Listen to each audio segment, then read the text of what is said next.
ओम शांति। आपका प्रश्न है कि मुरली में आया कि आत्मा वह परमधाम में निवास करने वाली है, फिर शरीर धारण कर पाठ बजाती है।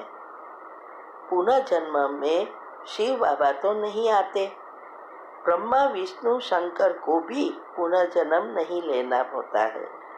तो प्रश्न यह है कि एक शिव बाबा ही पुनर्जन्म में नहीं आते और सब आत्माएं पुनर्जन्म में आती है।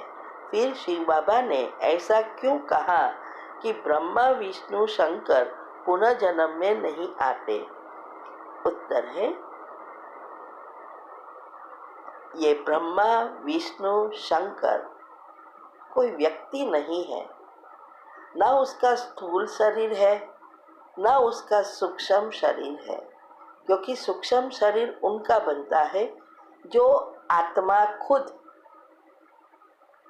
परमधाम से नीचे आती है और जब संकल्प करती है तब उसका सूक्ष्म शरीर बनता है।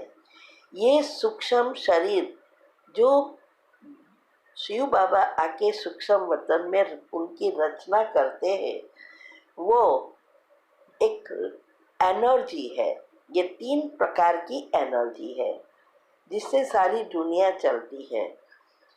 और एटम जो है वो एटम इस 3 एनर्जी से ही बना है, इलेक्ट्रॉन, प्रोटॉन और न्यूट्रॉन। ये 3 एनर्जी से एटम बनता है और सारी दुनिया में जो भी चीज़ हम देखते हैं इस आँखों से, चाहे शरीर चाहे स्थूल चीज़ें, सब ये इस एटम से बनती है। तो ये सारा खेल ये 3 एनर्जी का है। और साइंस इलेक्ट्रॉन, प्रोटॉन और न्यूट्रॉन कहते हैं।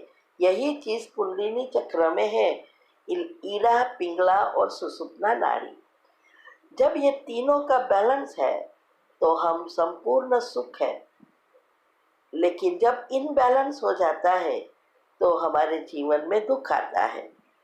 इसीलिए बाबा ने कहा कि ब्रह्मा विष्णु शंकर को पुनर्जन्म नहीं लेना होता है, क्योंकि व्यक्ति है ही नहीं ना कि कौन पुनर्जन्म लेता है। जिसका जन्म होता है स्थूल शरीर लेता है। तो ये इसकी वीडियो मैंने यूट्यूब पर ऑलरेडी रखी है हमारी चैनल पर, शिव शक्ति मेडिटेशन बीके कुक्स। आप प्लेलिस्ट में जाएंगे तो प्लेलिस्ट में ग्रुप वाइज रखा है। इसमें मैंने कई वीडियो स्पेशल टॉपिक में भी रखा है कि ये ब्रह्मा विष्णु शंकर कौन है। जो वैदिक साइंस में इसका चित्र के साथ ये 3 एनर्जी का भी बताया है, कुंडलिनी चक्र में भी बताया है मैंने, और दुनिया कैसे चलती है उसमें भी ये आएगा। तो आप वहाँ डिटेल में सुन सकते हैं। ओम शांति।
संकल्प शक्ति 131। जैसा विचार वैसी वाणी और वैसा ही कर्म और व्यवहार, इसलिए शुद्ध संकल्प करना है। किसी भी मुकाम पर, कितने भी बड़े पद पर आप पहुंच जाए, फिर भी सीखना ना छोड़े। हम बीके भी यही भूल कर रहे हैं, इसलिए आगे बढ़ नहीं सकते। इससे ही नंबर बढ़ते हैं।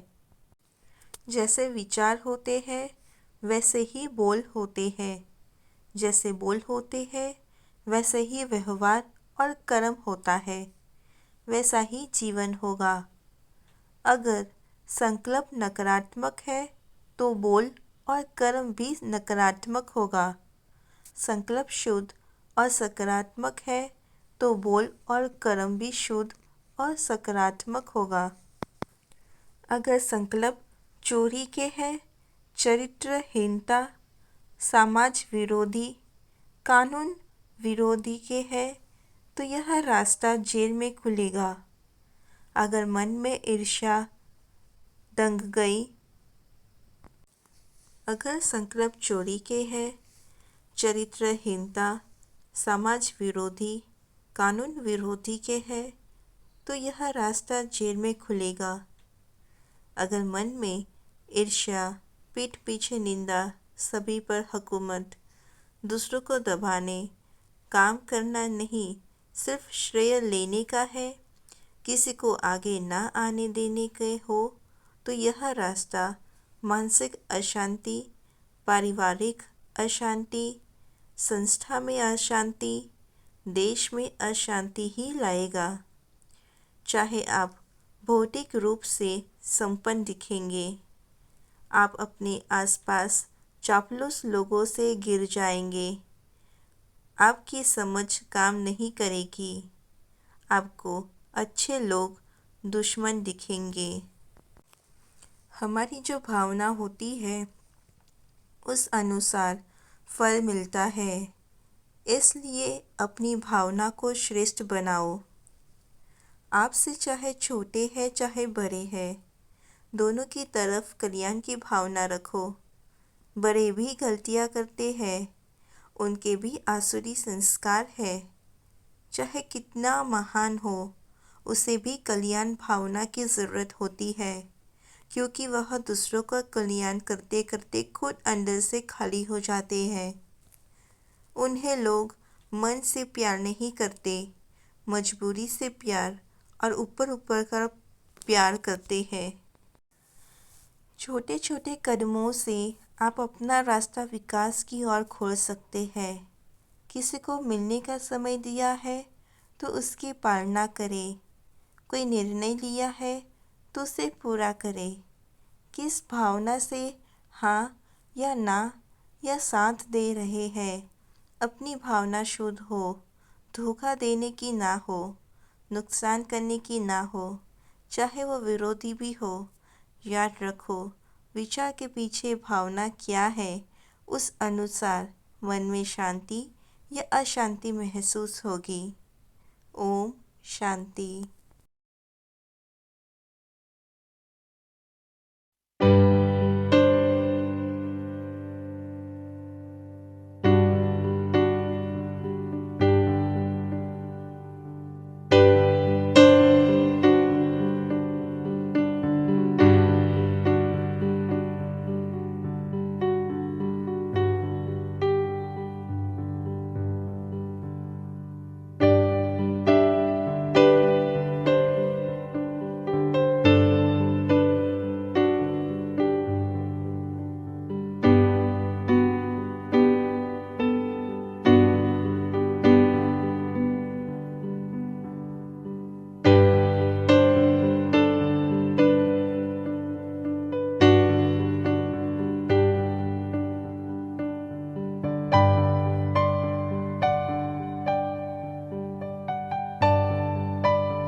संकल्प शक्ति 130।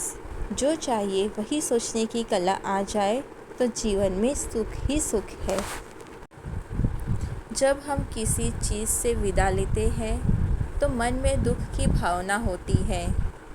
सुबह नींद से विदा लेते हैं तो आपको लगता है काश थोड़ा और सोने को मिलता।